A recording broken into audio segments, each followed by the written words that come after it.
Lucinta Luna mulai memberi bocoran mengenai wajahnya setelah jalani operasi plastik di Korea.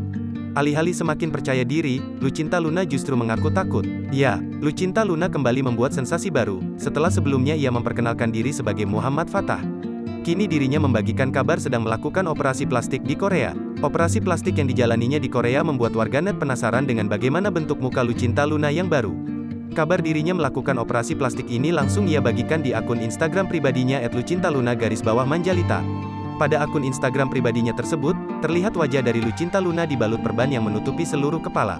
Tak hanya membagikan satu foto saja, Lucinta Luna juga membagikan beberapa foto dirinya. Pada postingan tersebut, Lucinta Luna menuliskan caption yang menandakan bahwa dirinya akan mengganti namanya. Goodbye Lucinta Luna, tulisnya, Rabu, tanggal 23 Maret tahun 2022.